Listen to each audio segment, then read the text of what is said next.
Mais est-ce qu'il y a quelqu'un qui a envie d'intervenir, de poser une question, de faire une remarque?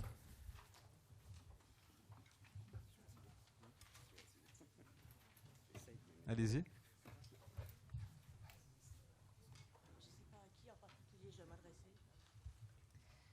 Bonjour, Muriel Palazzo. J'ai bien entendu tous les témoignages intéressants. Je pense que par rapport au problème de sémantique, il y a quand même un sentiment de partage lié au fait que les gens partagent des usages communs au sein d'une communauté, que ce soit Blablacar ou Airbnb. Donc, au moins à ce niveau-là, il y a quand même un sentiment de partage. Oui, ça c'était un détail. Mais je voulais savoir, de façon plus technologique, tout l'essor des plateformes, des startups dont on a entendu, est-ce que cet essor est illimité? Là, ça concerne principalement des biens de consommation courante, enfin le logement, les voitures, le transport.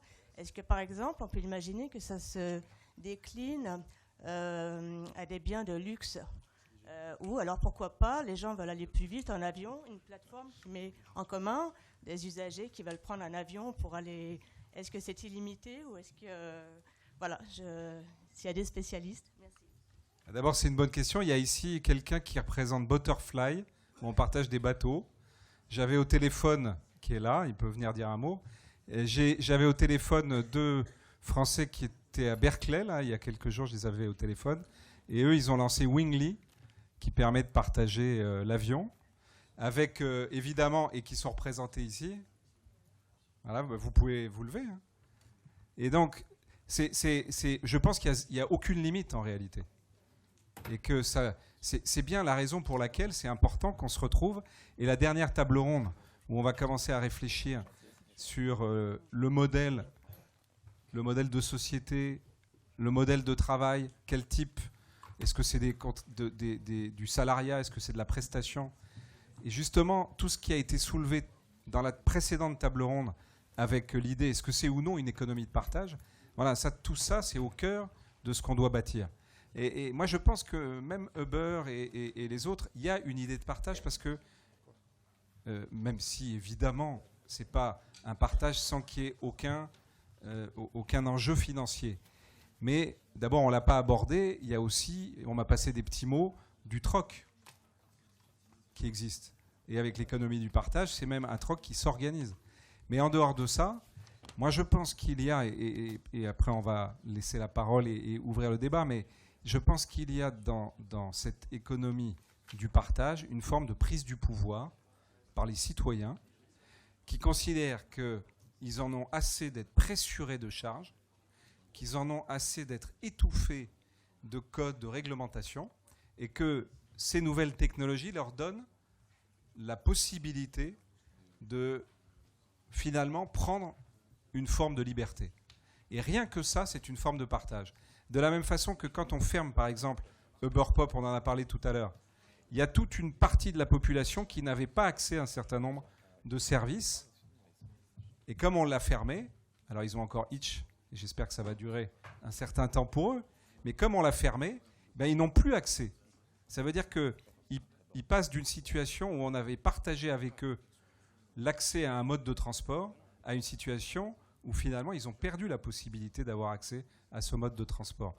Donc voilà, c'est toutes ces questions-là qu'on va essayer de se poser ensemble, avec là des enjeux qui sont des enjeux majeurs pour l'équilibre de la société et qui, d'une certaine manière, montrent que, bien sûr, il y a une forme de volonté, de liberté individuelle dans tout ça, mais en même temps de savoir comment on va construire du collectif. Bien, et on va ouvrir les dernières tables rondes. Donc on va parler de nouvelles formes de travail. On a bien compris tout à l'heure, d'ailleurs ça a été évoqué par pas mal des intervenants qu'il y avait différentes façons maintenant d'exploiter ces idées, de découvrir de nouveaux métiers et de s'accorder d'autres parcelles de travail. Maintenant, au moment où vous l'avez vu, on est en pleine discussion et ça va être le cas à mon avis jusqu'aux élections, sur les 35 heures par exemple. Est-ce qu'on n'est pas aujourd'hui, quand on les entend, quand on vous entend, est-ce qu'on n'est pas complètement à côté du débat? Est-ce qu'on ne doit pas aller beaucoup plus loin que ça? Est-ce que c'est ça le problème aujourd'hui? On va commencer à en parler avec Cécile Geoffroy, qui est rédactrice en chef adjointe de Liaison Sociale Magazine. Est-ce que notre droit du travail est toujours adapté quand on voit les directions que sont en train de prendre toutes ces entreprises, toutes ces start-up, toutes ces nouvelles façons qui travaillent sur l'économie de partage? Non, faut appuyer. Voilà. Bonjour. Donc juste, je me présente 2 minutes. Je m'appelle Anne-Cécile Geoffroy. Je suis rédactrice en chef adjointe du magazine Liaison Sociale.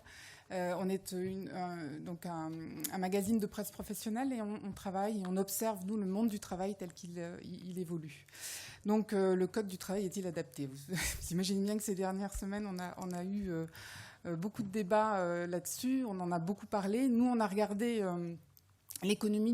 cette économie du partage, en tout cas, on est rentré par les plateformes de jobbing en fait dans cette économie-là, en regardant un peu qui étaient les gens qui allaient proposer leurs services et puis quels étaient leurs statuts finalement, parce qu'on regarde un peu le statut. Donc on s'est rendu compte que vous aviez en fait beaucoup d'auto-entrepreneurs qui proposaient leurs services via ces plateformes qui finalement leur ouvrent un monde extrêmement large, l'accès à de nombreux clients pour pouvoir donc vendre et se faire un peu d'argent. L'autre chose en fait dont on s'est rendu compte que c'était une économie du petit job, quoi, du petit boulot.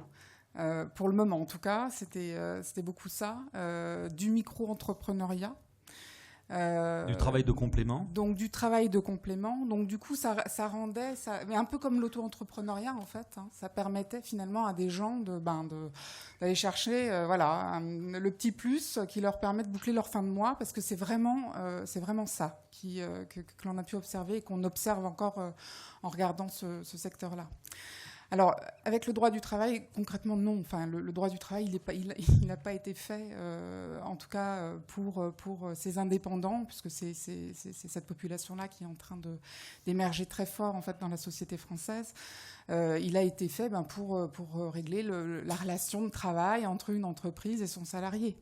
Donc c'est salariat versus les indépendants. Donc nous on s'est après beaucoup interrogé sur cette espèce de grande vague de l'entrepreneuriat en France, avec un discours extrêmement positif sur les entrepreneurs, ce qui est bien, et on ne peut que s'en féliciter finalement. On est plutôt ravis, mais sauf que c'est un discours extrêmement positif qui cache aussi une vraie réalité. Donc je reviens sur ces micro-entrepreneurs, ces jobbers qui vont vendre des services pour pas cher et donc gagner 3 francs 6 sous. Et qui vont pouvoir faire de la concurrence à d'autres. Et on l'a vu avec Uber. Finalement, tout ce pourquoi la colère des taxis, c'est clairement c'est une concurrence qui est acharnée. Et puis encore là, c'est une concurrence qui est visible, on la voit. Mais c'est une concurrence visible. Il y en a beaucoup qui sont quasiment invisibles. Et concrètement, un jour, peut-être qu'on verra les coiffeurs s'énerver aussi, descendre dans la rue. Vous trouvez des coupes de cheveux à 10 € sur Internet. Les coiffeurs, ce sont des artisans. Voilà, donc il y a une réglementation, donc ils sont leur métier est encadré, ils ont des formations à suivre pour pouvoir être artisan coiffeur. Donc c'est sûr que la coupe de cheveux à 10 €, quand on paye 30 € en boutique, forcément on peut se poser une question à un moment. Donc non, le code du travail aujourd'hui n'est pas adapté, mais c'est justement c'est tout l'enjeu de demain en fait, c'est de faire évoluer, le faire prendre en compte. Est-ce que c'est le code du travail d'ailleurs qui doit prendre en compte? Je n'en sais rien. Pour le moment, personne n'en sait rien, mais faire évoluer en tout cas, mieux encadrer et surtout mieux protéger, alors peut-être que je vais vous faire bondir, mais mieux protéger ces auto-entrepreneurs. Parce que ce dont on se rend compte, c'est qu'ils sont dans une relation finalement commerciale avec... alors, je parlais du jobbing, là, c'est le particulier qui va donner qui va proposer un service à un autre particulier. Mais autrement, on a aussi dans beaucoup d'entreprises, des auto-entrepreneurs, en fait, on fait appel à eux et ils sont dans une relation de business avec un donneur d'ordre. Et cette relation de business, quand on est seul, quand on est auto-entrepreneur, on est économiquement dépendant. Donc, c'est plus la subordination du salarié, on n'est plus là-dedans, mais c'est une autre forme de subordination. Et celle-ci, il va falloir faire attention, en fait, et justement voir comment on peut soit l'encadrer, soit l'organiser. Et c'est tout l'enjeu, finalement, de demain. Ouais. On peut demander à Arthur Millerand, qui est avocat, spécialiste de ça justement. Encore plus compétent que moi. C'est vrai que tout à l'heure, je ne sais plus, c'est l'un des intervenants qui l'a même évoqué dans son discours, qui disait, c'est vrai que nous on essaie d'avancer, et puis voilà, tant qu'on nous tape pas dessus, on ne dit rien, et puis pof, un coup on s'en prend, on revient en arrière. Voilà, c'est un petit peu ça la confrontation avec entre autres, le droit du travail. Voilà, bonjour à tous. Moi, je suis avocat, je m'appelle Arthur Millerand. On a cofondé avec un confrère et un ami entrepreneur un blog qui s'appelle Droit du partage, qui est dédié en fait depuis plus d'1 an et demi à traiter ces problématiques juridiques de cette économie dite collaborative, parce que c'est nous le terme qu'on retient. Le droit du travail, c'est évidemment un sujet qu'on a à l'esprit et qu'on étudie en profondeur. Ce qui est important selon moi, c'est d'insister sur le triple essor auquel on assiste depuis un certain temps et qui aujourd'hui nous apparaît comme une évidence. C'est d'abord l'essor de ces plateformes de mise en relation entre des particuliers entre eux. Ensuite, c'est l'essor du travail indépendant qui est le corollaire en réalité de la première. Et ensuite, la troisième, c'est l'essor des questionnements juridiques qui a trait à cette économie et à ces nouvelles formes de travail, pour ne prendre que ce point-là. Donc ça, c'est un mouvement qui touche des startups parce qu'il y a des nouveaux acteurs. Ça touche des acteurs institutionnels, dits traditionnels, parce qu'ils ont envie de s'adapter et continuer d'innover.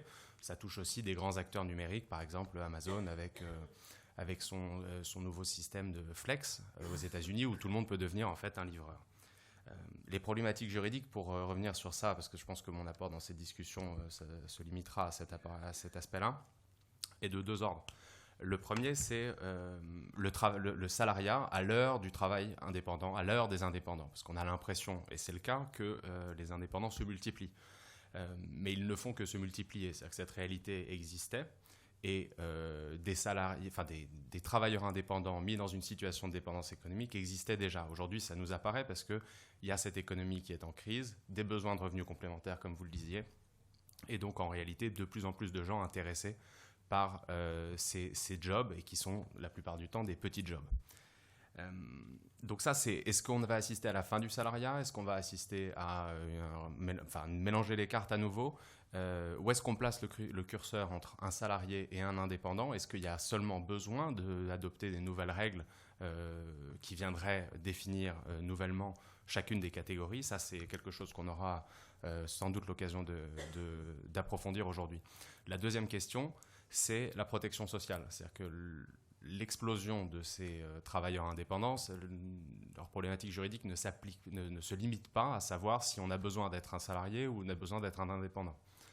Et la réponse à cette question se trouve en réalité dans la société que l'on désire mettre en place. Est-ce qu'on a envie de favoriser ce travail indépendant, ou est-ce qu'on a envie de conserver comme modèle dominant le salariat? Donc ça, c'est la deuxième grande problématique juridique.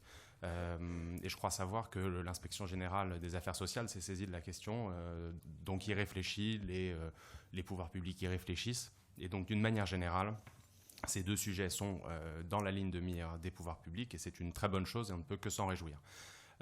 Et après, avant de monopoliser trop la parole, je vais juste tracer deux grandes directions, parce que vous allez me dire, très bien, le constat est là, tout le monde le partage. Je pense qu'ici, tout le monde est d'accord, et vous êtes tous soit des acteurs, soit des gens qui sont intéressés par le sujet, donc vous le savez. Mais qu'est-ce qu'on fait? Est-ce qu'on muscle le code du travail? Est-ce qu'on met des règles dans d'autres sets de règles? Est-ce qu'on refond tout? Moi, ma croyance, et je crois que c'est la position qu'on défend avec le blog, c'est que les règles juridiques existent. Un indépendant a les moyens de se faire reconnaître comme salarié si la plateforme ou l'entreprise lui impose des contraintes excessives. Donc ça, c'est une action en justice qui lui permet de faire valoir ses droits. Il y a des critères qui sont à la fois juridiques mais aussi économiques, qui permettent de distinguer qui est indépendant et qui doit ou est salarié. Donc la notion de salariat est certes une notion juridique, mais matinée d'économie et matinée d'une dimension en réalité d'une analyse pratique de la situation et factuelle de la situation dans laquelle le supposé indépendant ou le vrai indépendant, ça dépend comment on l'appelle, est placé. Et donc ça, les outils juridiques existent et je pense que ce qui manque aujourd'hui, c'est pas forcément un nouveau statut comme on peut l'entendre, ou c'est pas forcément une nouvelle loi, ou c'est pas forcément une refonte intégrale, parce qu'il n'y a rien de pire, je pense, pour l'économie française et en particulier pour toutes les jeunes entreprises qui se créent, que de changer, de bouleverser les règles sans arrêt.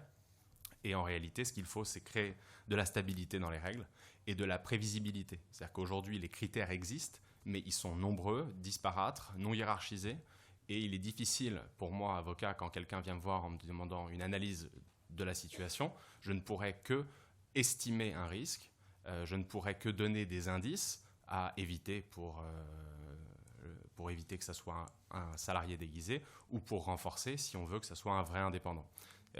Je pense que fixer peut-être des lignes directrices ou fixer des critères qui permettraient à la fois de savoir quand on est entrepreneur où est-ce qu'on marche, quand on est participant de cette économie-là, où on va et quels sont nos droits et quelles sont les limites qui ne sont pas censés être franchis, permettrait de faire avancer le débat. Gaspard Koenig, qui est philosophe, dirigeant du think tank libéral Génération Libre, on a évoqué le micro-travail, le travail de complément, le salariat. Ce qu'on aimerait éventuellement imaginer, c'est ce que va être le travail dans 40 ans. Qu'est-ce qu'il faut dire à nos enfants ? Bonjour, oui. Pardon. Commence mal. Alors pour savoir ce qui sera dans 40 ans, il faut se rappeler ce qu'il était il y a 100 ans. Et ce qui est assez intéressant, c'est de voir à quel point les lignes idéologiques se sont croisées. C'est-à-dire que le salariat est assez récent. Le salariat date de l'ère industrielle du 19e siècle. Et je rappelle que la gauche et les marxistes ont très longtemps lutté contre le salariat, qui était une forme d'aliénation, d'exploitation.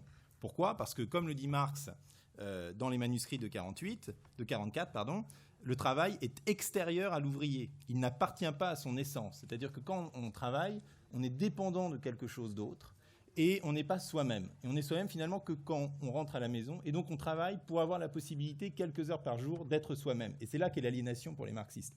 Ce qui explique que la CGT avait l'abolition du salariat dans ses statuts jusqu'en 1995. Et à l'inverse, au 19e siècle, c'est les libéraux qui étaient pour le salariat. Et c'est Bastiat qui, dans ses harmonies économiques, dans le chapitre des salaires, expliquait que le salariat pouvait apporter de la stabilité et permettait aux hommes de s'unir et précisément à ceux qui ne le souhaitaient pas de ne pas prendre de risques. Parce que c'était ça aussi, le progrès social, c'était pouvoir confortablement avoir une visibilité, une prévisibilité sur sa propre existence. Et ce qui est très amusant, c'est que finalement, aujourd'hui, les termes se renversent complètement. Puisqu'aujourd'hui, les libéraux sont plutôt... se dirigent vers accompagnent en tout cas et réfléchissent à la fin du salariat, alors que la gauche, elle, s'accroche au modèle du salariat. On le voit en France, mais aussi en Californie, où une cour de justice doit juger si un contrat de travail d'Uber est requalifié en salariat traditionnel. Mais en fait, finalement, cette économie de partage nous ouvre l'idéal marxiste original. Quand Marx écrivait dans l'idéologie allemande que dans le communisme, nous aurons la possibilité de faire aujourd'hui telle chose, demain telle autre, de chasser le matin, de pêcher l'après-midi, de pratiquer l'élevage le soir, et même de faire de la critique après le repas, entendez, de la critique hegelienne, selon son bon plaisir, sans jamais devenir chasseur, pêcheur ou critique. Ce qui veut dire que dans cet idéal-là, on n'est pas associé, identifié à son métier. Et c'est exactement ce qui se passe dans l'économie collaborative, où on peut être chauffeur d'Uber le matin, donner des cours MOOC en ligne l'après-midi, et puis effectivement tenir un blog le soir, monétiser donc il était précurseur. L'ensemble de ses followers. Mais ce qui est intéressant, c'est qu'il disait on va arriver par là par le communisme, alors qu'aujourd'hui on y arrive par l'ultra-capitalisme. Parce qu'en fait, l'économie de partage, ça n'a rien de partage. Ça, c'est l'espèce de petite bulle dans laquelle on l'a enveloppé pour le faire passer idéologiquement. En fait, c'est de l'ultra-capitalisme. C'est-à-dire que même, c'est pire qu'avant, c'est-à-dire que tout devient capital. Ma chemise, je peux la louer sur loutachemise.com, ma voiture, ma tondeuse à gazon, mon micro, tout temps de travail, tout devient monétisable. Et les plateformes telles que Le Bon Coin sont des bourses géantes et pour le coup complètement dérégulées. Alors, cela dit, nous avons construit tous nos systèmes sociaux sur le salariat. Et après-guerre, quand Beveridge a fait cette grande réforme du système social, il disait bien le système social tel que nous l'envisageons s'imagine dans un monde de plein emploi. C'est pour ça que le plein emploi est d'ailleurs un droit universel dans la Déclaration universelle des droits de l'homme, le droit à l'emploi. Un plein emploi qui suppose l'attachement d'un individu à une entreprise. Et c'est là-dessus que nous avons basé nos systèmes de solidarité, nos systèmes de droit du travail, nos systèmes assurantiels, sur cette idée d'une appartenance à l'entreprise, ce qui explique les charges sociales, ce qui explique le droit de l'entreprise, etc. Si demain, nous entrons dans le monde décrit par Marx, finalement, à travers l'économie dite collaborative, de la multi-activité et du travail indépendant, ça veut dire qu'il va falloir repenser l'ensemble de ces 3 points, solidarité, droit et assurance, autour non plus du salarié, mais de l'indépendant. Et aujourd'hui, l'indépendant n'existe quasiment pas dans le Code du travail. Il y a quelques lignes dans le chapitre 7, mon voisin le confirmera. Et donc, ça veut dire quoi ? Nous, on essaye de travailler justement sur ces 3 piliers de demain. Et on dit, 1, pour la solidarité, et je pourrais, si ça vous intéresse, développer chacun d'entre eux, pour la solidarité, il faut passer d'un système d'allocation spécifique à un système de revenu universel. Et d'ailleurs, il est intéressant de voir que le revenu universel est poussé par énormément de gens dans la Silicon Valley, Rifkin en premier, Jaron Lanier et d'autres geeks, parce qu'ils se rendent bien compte qu'avec la destruction d'emplois qu'ils sont en train de générer, d'ailleurs, si on continue, si vous voulez, dans l'opposition emploi salarié, chômage, on a de toute façon perdu, il va bien falloir prodiguer un filet de sécurité beaucoup plus fort qu'il ne l'est aujourd'hui et beaucoup plus précisément prévisible. Donc ça, c'est l'idée du revenu universel, et ce n'est pas du tout une idée utopique. Nous, on a fait un rapport qui le chiffre, qui le modélise. Et c'est toute une autre discussion. Droit du travail, nous venons de sortir le statut de l'actif, c'est-à-dire l'idée que plutôt que de composer avec le droit du travail tel qu'il existe, il faut donner des droits aux indépendants qui n'en ont pas aujourd'hui. C'est-à-dire que le chauffeur Uber n'est pas dans le discours public. Le discours public a encore la vision du salarié ou du travailleur comme un ouvrier. Aujourd'hui, les ouvriers, il y en a un peu moins de 6 millions et ça va en descendant. Les indépendants, il y en a presque 3 millions et ça va en augmentant très vite, 25% sur 3 ans. Ce qui veut dire qu'un jour, les courbes vont se croiser et que le paradigme de demain, c'est l'indépendant. Donc, quel droit lui donnons-nous ? Quelle déclaration des droits pour l'indépendant ? Est-ce qu'il a droit au congé payé ? Est-ce qu'il a droit au revenu universel ? Est-ce qu'il a le droit à la déconnexion ? Est-ce qu'il faut calculer son temps de travail en forfait jour, par exemple ? Ce sont les questions que nous posons. Et le troisième et dernier plan, sur le plan assurantiel, il faut bien sûr passer d'un système où aujourd'hui l'assurance est donnée par l'entreprise via les charges, créant ainsi une inégalité très forte entre les salariés et les indépendants, à un système où chacun reçoit son salaire complet, et où donc la distinction entre le salarié et l'indépendant s'efface, et où ensuite chacun a des droits portables par points. Donc nous, on appelle ça le compte social unique. Et c'est encore une autre discussion. Mais en tout cas, je pense que plutôt que de s'accrocher sur l'ancien monde, qui était le monde industriel, pour essayer d'y faire rentrer les nouveautés qui émergent, eh bien, il faut le repenser, car la révolution numérique est aussi grande que la révolution industrielle le fut. Robert Rivaton, qui est chroniqueur économiste, c'est là toute l'ambiguïté, en fait, toujours cette opposition. On surfe sur est-ce qu'on est un travailleur indépendant, est-ce qu'on est un salarié. Et d'ailleurs, vous parliez des États-Unis tout à l'heure. C'est vrai qu'il y a des procès sans arrêt sur cette nuance, parce que de toute façon, c'est ça que va imposer ce nouveau modèle économique. En fait, l'économie n'impose rien. Ce qui se passe, c'est que les individus choisissent. Et la question, c'était les formes de travail. Les formes de travail, il y en a 3, comme elles ont été très rappelées. Il en manquait une, mais c'est le salariat, c'est l'indépendance et c'est l'esclavage. Depuis 2 millénaires se baladent ces 3 formes de travail. Fort heureusement, la dernière a fortement régressé. Et une lutte assez sanglante s'est déroulée entre les deux. Le salariat a complètement grignoté l'indépendance dans le dernier siècle.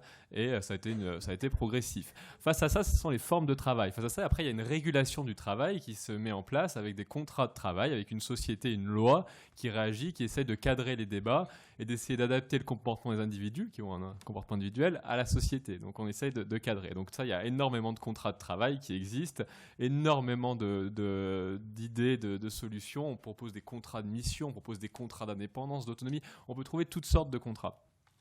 La question qu'on a aujourd'hui en face de nous, c'est de savoir comment appréhender cette révolution que j'appelle robot numérique, parce que à la fois, on a un problème de numérisation, et on en parle aujourd'hui avec cette économie collaborative, mais à la fois aussi, on a un problème de robotisation. Et on verra comment, aujourd'hui, on nous parle beaucoup du choc et de l'impact des technologies sur l'emploi. Donc la question, c'est même demain, est-ce qu'il restera de l'emploi? Est-ce qu'il restera du travail? Donc les deux aspects de la question sont très importants. Donc sur la première branche de la question, c'est-à-dire cet impact numérique dans la société, il est important, il est là. Mais je pense que, ça va être tout le cœur de mon propos, c'est qu'il faut faire attention à ne pas surexagérer les effets des choses. Et c'est quand même un des gros biais de nos sociétés, c'est d'accélérer le cours du temps et de croire que les choses sont inéluctables. En fait, aujourd'hui, on nous dit que les sociétés, aujourd'hui, sont éclatées, on recourt à la prestation, qu'on est dans l'économie du contrat, que le salariat est mort, est fini.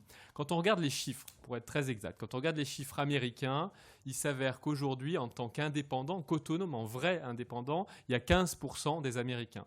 15%. En France, c'est 8 à 9% des gens qui sont indépendants, qui font ça depuis des siècles. Le médecin, le notaire, les professions libérales, les avocats, aujourd'hui, ce sont des gens indépendants. Ils ne sont pas salariés. Certains sont salariés, mais quand même, la plupart sont indépendants. Et donc, on a toujours eu un volant dans la société de personnes qui ont gardé ce statut d'indépendant, qui ont vécu, ma foi, fort bien dans ce système-là, et qui s'en sortaient. Et la société était prête à les accepter, sans problème. Et elle régissait assez bien les rapports qui les organisaient, que ce soit leur protection sociale, que ce soit leur vie, leur assurance. Et ils s'est débrouillé très bien.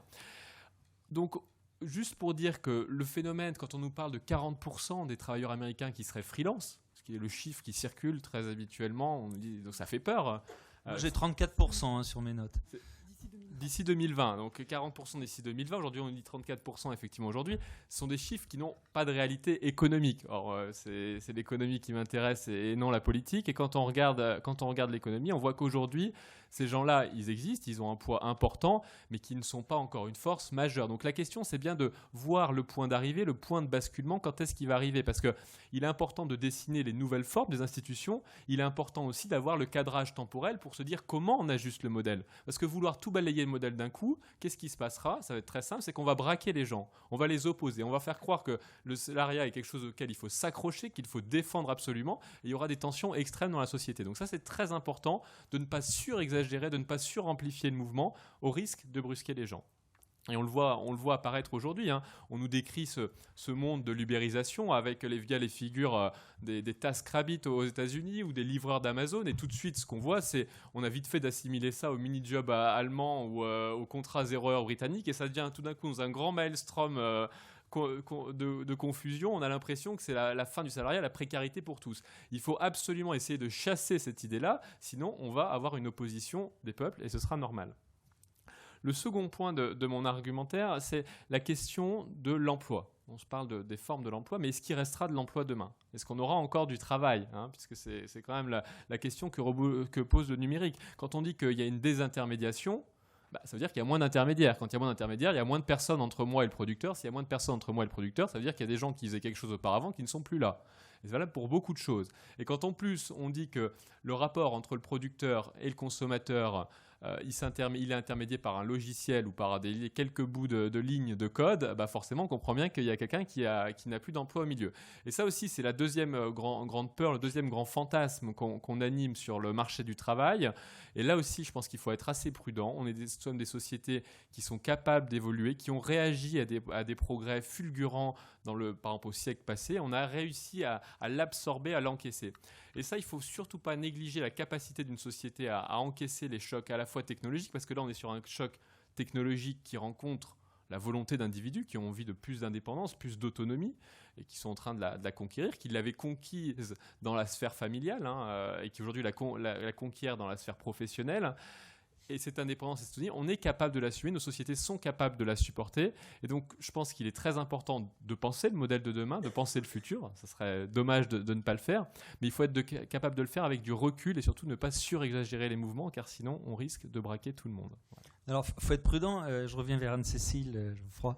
Faut être prudent, mais est-ce qu'on peut craindre que justement cette forme d'économie qu'on dit du partage, finalement, soit destructrice d'emploi, ou est-ce qu'au contraire, elle va métamorphoser ça sous d'autres compléments? Allez-y. Ah, vous êtes dur. Bonne chance. Merci. Moi, je sais pas si elle va être, oui, elle va être peut-être destructrice d'emploi. Là, vraiment, je peux pas répondre à la question directement. Ce que je veux dire juste, c'est que vous opposez, ce que j'entends, c'est qu'on oppose le salarié et l'indépendant. Moi, j'ai pas envie de l'opposer parce que ce qu'on voit sur le terrain, c'est que ce sont les mêmes personnes en fait. Et du coup, c'est pas la société du salariat versus la société de l'indépendant, quoi. C'est pas ça. C'est je veux tout. Et les gens aujourd'hui, ils veulent être salariés, avoir un minimum quand même pour pouvoir payer le loyer, manger, élever les enfants, payer l'éducation. Et puis en même temps, ils veulent avoir effectivement peut-être une respiration et être autonome, c'est-à-dire développer une activité peut-être qui va être de l'auto-entrepreneuriat ou autre chose, ou du consulting, voilà. Et puis, sa dernière partie de la journée, il sera peut-être bénévole. Ça sera, moi, pour moi, c'est ça, demain, la société de demain. Enfin, c'est déjà la société d'aujourd'hui pour beaucoup, beaucoup de gens, parce que on a quand même 1 million d'auto-entrepreneurs, et il y en a une grande partie, 40%, je crois, mais je peux me tromper parce que les chiffres, mais 40% ont un statut salarié. Donc, ces gens-là font les deux en même temps.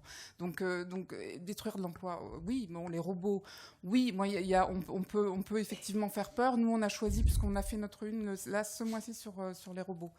Les robots, c'est un vieux fantasme. Ça fait longtemps qu'on dit voilà. C'est un vieux fantasme, mais les robots, ils détruisent peut-être pas de l'emploi, ou en tout cas ils permettent à des gens de faire des actions, des activités à plus forte valeur ajoutée, et puis le robot il peut faire autre chose. Par exemple, dans les hôpitaux, il y a des robots qui transportent les médicaments. C'est des choses toutes bêtes, on le voit pas, on s'en rend pas compte. Ça n'a pas détruit forcément un emploi, ça a permis aux aides-soignants de faire autre chose auprès du malade que de ramener et de porter les médicaments. Donc voilà. Après, pour la question de la protection sociale, ça c'est vraiment important. Alors demain, il y a France Stratégie qui rend un rapport sur le compte personnel d'activité. On entend beaucoup parler. Je crains. Alors, l'idée de ce compte personnel d'activité, en gros, c'est de sécuriser les parcours professionnels, c'est de construire peut-être une nouvelle forme de protection sociale. Je ne sais pas trop où va ce compte. On verra demain, c'est ce qu'il propose. Mais l'idée, c'est quand même effectivement d'équiper aussi bien les salariés que les indépendants, finalement, en protection sociale. Et justement parce que ce sont les mêmes personnes, finalement, qui vont passer d'un statut à un autre. Peut-être que le compte personnel d'activité, ça peut être l'outil, l'instrument qui va nous permettre de construire cette société, enfin en tout cas la société de demain. Gaspard Koenig, ou même d'ailleurs une question que je peux poser à tout le monde, on parle de troisième révolution industrielle. Est-ce que le mot est pas trop fort après la vapeur, le pétrole, est-ce qu'on est là, ou est-ce que c'est vraiment une définition comme ça qui est juste pour cristalliser, symboliser? Je réponds alors. On dit souvent que, c'est je crois Davos qui l'avait dit, que la donnée c'est le pétrole de demain, la data. Et ça, je pense qu'elle est là la vraie fracture et la vraie bascule, c'est sur le rôle de la data. Et j'en profite pour dire, même si c'est pas le thème de cette conférence, que pour moi le grand sujet qui va se poser, c'est le droit de propriété sur les données. Aujourd'hui, il n'y a déjà. Oui, mais aujourd'hui, il n'y a ni en droit américain ni en droit français. Non, la question qu'on se pose aujourd'hui, c'est l'utilisation des données et les droits et la CNIL. Et les droits qu'on a sur ces données, le droit à l'oubli, etc. Mais on ne pose pas la question en termes de droit de propriété, qui n'existe ni en droit américain ni en droit européen. Il y a quelques juristes qui réfléchissent sur la question, mais ça veut dire que quand vous avez un droit de propriété sur vos données, tout d'un coup, elles deviennent monétisables et vous avez une valeur. Ça veut dire que le producteur de données, par exemple, prenez une application qui fait du trafic, le chauffeur routier va pouvoir vendre ces données de géolocalisation très cher. que moi qui prends ma voiture une fois tous les 15 jours, c'est moi qui vais payer l'application. Aujourd'hui, le système est complètement socialisé puisque c'est gratuit pour tout le monde et qu'en fait les données sont extorquées parce qu'il n'y a pas de droit de propriété dessus. Ce qui fait qu'on est dans la situation du début de l'ère industrielle quand il n'y avait pas de droit de propriété intellectuel. Le droit de propriété s'est étendu au brevet avec les progrès technologiques et avec la révolution numérique. Le droit de propriété va devoir s'étendre aux données individuelles et vous permettrait de résoudre ainsi ce qu'on appelle la tyrannie de la transparence parce que chacun pourra arbitrer de manière personnelle les données qu'il souhaite vendre ou donner et celles qu'il souhaite conserver. Et ensuite, deuxième chose que je veux dire, c'est qu'il n'y a pas seulement un changement économique, il y a un changement culturel. Là, je vais vous donner juste une expérience récente, c'est qu'on est en train d'embaucher quelqu'un dans mon think tank et on interviewe quelqu'un très bien et il me dit « mais attends, attention, hein, moi j'ai une condition sine qua non. » Je dis « laquelle ?»« Pas de CDI. » Je dis « écoutez, vous tombez bien. » Mais ce que je veux dire, c'est que maintenant, non seulement les gens n'ont plus de CDI parce que c'est arrêté du marché du travail, etc., mais ils n'en veulent plus de CDI. Ils n'en veulent plus pour beaucoup.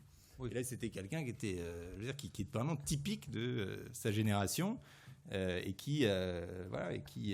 c'est aussi pour ça que le revenu universel va devenir important, c'est que ça va permettre de garantir cette stabilité à laquelle il est normal d'aspirer. Fred. Peut-être avant que moi je fasse quelques mots de conclusion et qu'on continue d'échanger, Arnaud Richard, qui est un de mes collègues, vous aurez tous les groupes représentés puisque lui c'est un de mes collègues UDI qui travaille beaucoup aujourd'hui notamment sur la question des syndicats, de la représentation et on est finalement aussi sur un sujet qui est très proche parce qu'à partir du moment où on évoque la question du salariat, à partir du moment où on évoque l'éventualité d'un certain nombre de blocages, quand on voit déjà la difficulté du dialogue social dans notre pays, la manière dont les syndicats considèrent leur travail, leur mission. En France, là, pour le coup, quand je suis aux États-Unis, où les syndicats peuvent être très durs, mais ils ont une caractéristique, c'est qu'ils défendent les salariés, alors qu'ici, on défend des idéologies. Et donc, ça, c'est absolument essentiel dans tout ce qu'on est en train d'imaginer et de construire, de voir par rapport au circuit à la fois de prélèvement, au circuit de protection qu'on va pouvoir organiser, et sur les questions notamment de portabilité de droits qui sont absolument cruciales, parce que finalement, pourquoi choisir l'un ou l'autre modèle? Et dans le mouvement que vous avez très bien évoqué sur le salariat, quand vous avez cité, Robin, les médecins par exemple, qui sont les professions indépendantes depuis longtemps, on s'aperçoit que depuis une dizaine d'années, les médecins et notamment les jeunes étudiants en médecine veulent tous devenir salariés et veulent plus être des professions indépendantes. Donc on voit bien qu'en fonction de la protection du statut de telle ou telle catégorie, on veut ou non basculer dans l'une ou l'autre des formes. Et donc on est vraiment sur des sujets qui sont des sujets majeurs. Arnaud, tu peux peut-être dire un mot, si tu veux bien, et puis vous pouvez rebondir sur ce qu'il va dire. Et on conclura après notre après-midi. Merci Fred. J'ai gardé ma chemise, j'espère que vous ne m'en voulez pas. J'ai enlevé la cravate. D'abord, vous dire que c'est un bonheur de vous avoir entendu. J'ai trouvé qu'il y avait des propos très loupes, comme disait M. Rivaton, un peu excessifs, et puis d'autres extrêmement tempérés sur la situation dans laquelle nous sommes. Je n'ai pas de réponse à la plupart de vos questions, rassurez-vous. Hein. Mais pour autant, une intuition, c'est que notre modèle social, qui effectivement est construit sur le travail, restera longtemps encore ce qu'il est, mais a vocation à muter fortement. Voilà, je vais essayer d'être diplomate.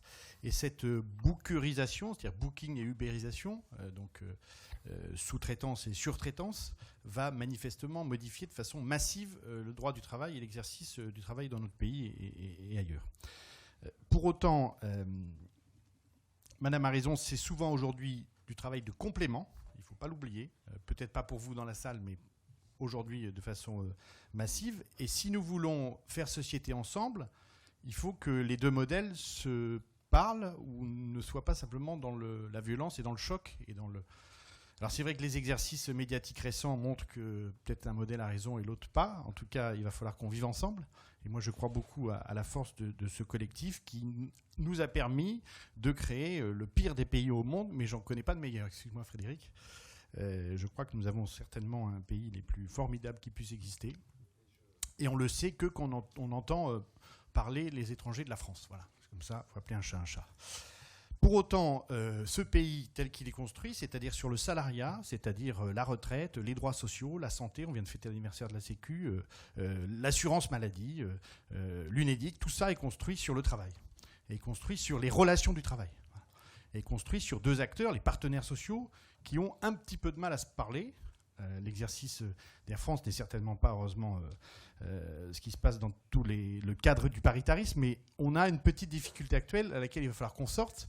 C'est pour ça que j'ai proposé à l'Assemblée nationale de travailler sur le paritarisme, avec deux aspects. L'aspect, qu'est-ce qu'on fait pour que le paritarisme actuel se modernise et soit plus fluide.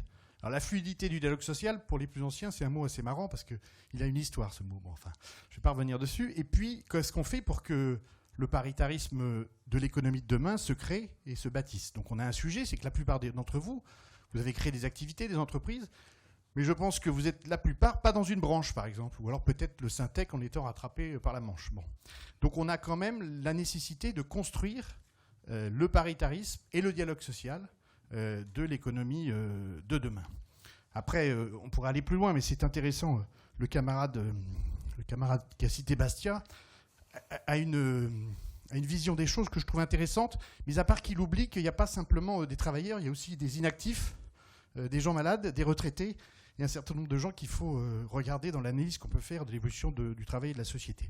Mais effectivement, on a à construire un dialogue social de l'économie de demain, un modèle social, un cadre de travail, et tout ça se fera difficilement dans le code du travail tel qu'il est aujourd'hui.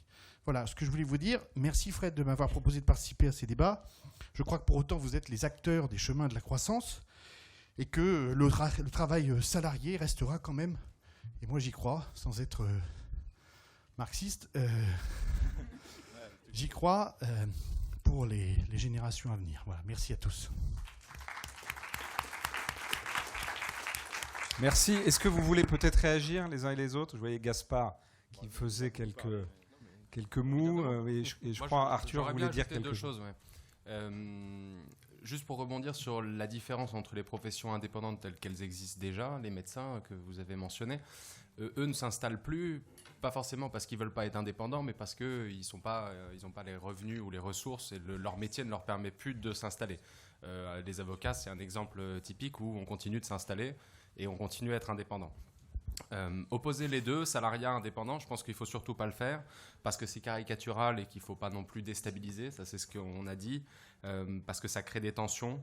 Je ne pense pas que voir les procès qu'on fait à Uber, c'est un signal d'agressivité dément. C'est juste des gens qui considèrent que leurs droits sont bafoués et donc qui testent les limites et qui cherchent ce dont je parlais tout à l'heure, cette limite entre ce qui est acceptable d'imposer à un indépendant et ce qui n'est pas acceptable de lui imposer. L'idée n'est pas d'empêcher des indépendants ou de favoriser le tout salariat ou le tout indépendant.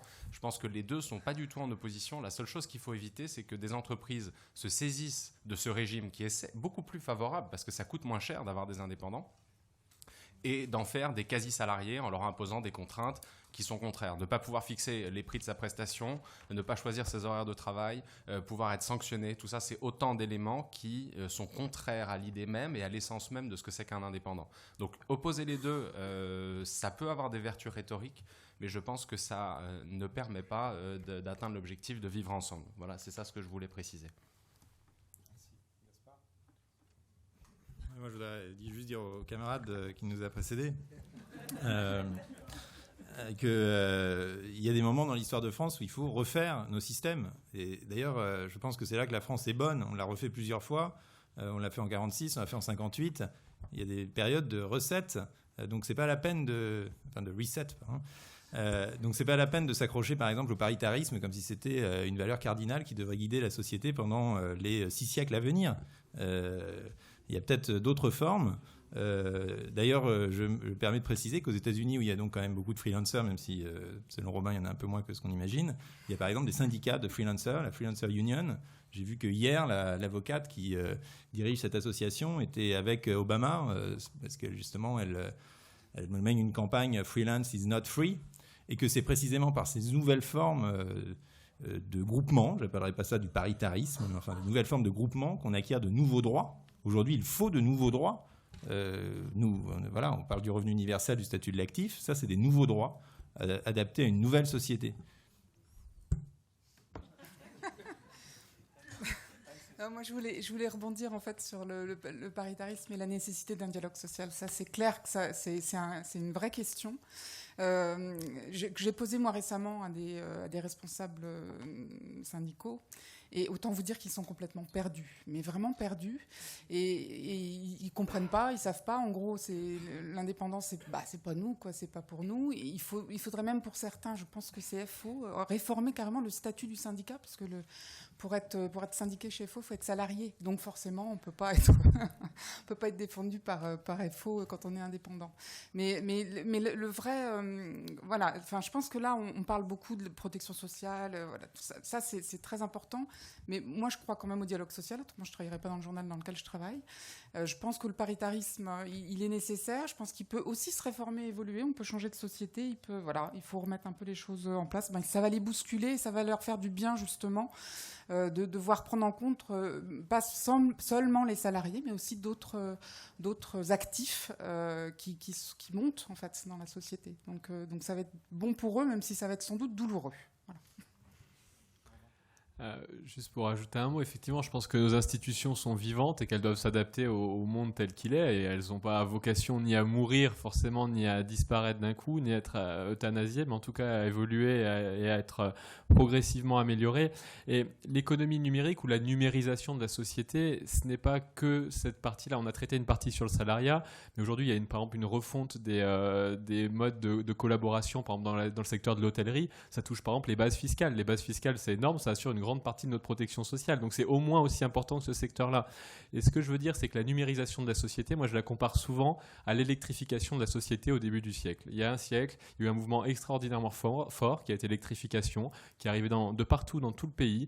Les élites politiques s'en sont saisies de manière magistrale, c'est-à-dire qu'on avait un président de la République qui s'appelait Jules Grévy qui avait 74 ans, donc comme quoi il n'y a pas besoin, et l'âge n'est pas un problème face au progrès technologique, qui a organisé la première convention internationale de l'électricité dans notre pays, qui a fait de l'électricité un vecteur très important pour la modernisation du pays, et qui l'a compris et qui en a fait un progrès social, du progrès technologique, un progrès économique, puis un progrès social. Et je pense que c'est exactement comme ça qu'on doit voir le numérique, ne pas le voir comme une vague qui va bousculer nos habitudes, qui va bousculer nos modèles, mais de le voir comme une chance, comme quelque chose qui va venir imprégner petit à petit notre société, qui est en train de la bouleverser, qui est en train de la changer, dans le sens que veulent les acteurs individuels, parce qu'encore une fois, il n'y a jamais de technologie qui s'impose aux gens, c'est très très rare. En général, les gens prennent la technologie et en font un usage particulier. Et on voit qu'aujourd'hui, c'est quand même une demande de gens qui se retrouvent dans des situations de consommation bloquées, sur lesquelles la France est un pays qui a moins d'argent et qui est un pays qui est plus pauvre que ses comparaisons européens. Donc elle essaye de trouver d'autres moyens de consommer que les modes traditionnels, et elle le fait avec ces outils-là. Mais il faut vraiment voir ça comme quelque chose qui irrigue, qui est en train de changer la société, mais qui n'est surtout pas une vague, qui n'est pas un tsunami qui va nous balayer, mais bien quelque chose qu'on peut maîtriser, réguler et prendre en considération pour nos prochaines institutions. Voilà. Merci Robin. Moi, je voudrais vraiment remercier à la fois Anne-Cécile, Arthur et Robin et Gaspard, parce qu'on a terminé cet après-midi avec un débat qui nous permet d'anticiper.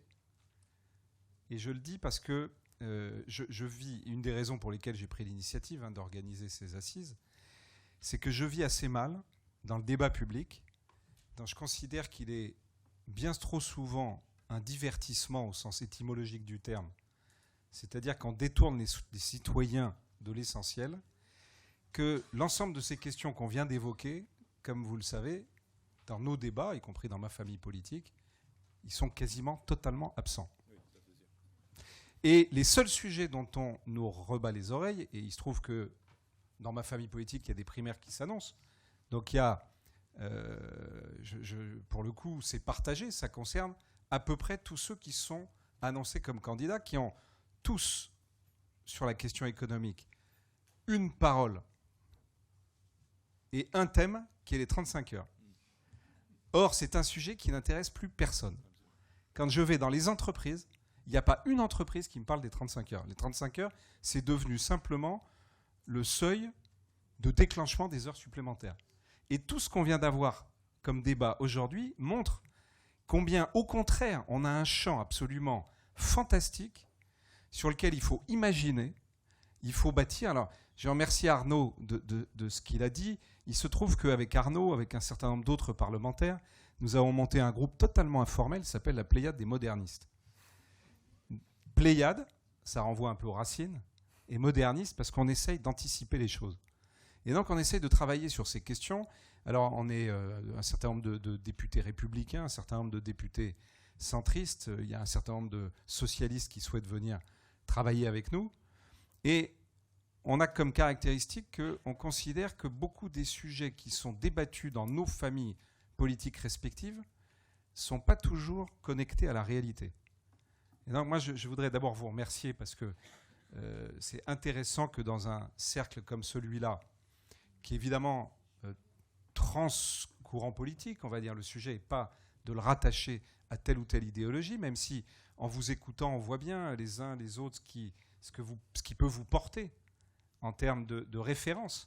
Mais ce qui est intéressant, c'est qu'on voit bien que la question du salariat, par exemple, la question du travailleur indépendant, qui sont vraiment, et c'est peut-être ça la nouvelle page qu'on peut écrire, qui sont vraiment dans l'histoire récente de notre pays, une opposition quasi permanente et idéologique entre les deux, pourrait basculer vers un dispositif où on pourrait commencer à imaginer des complémentarités.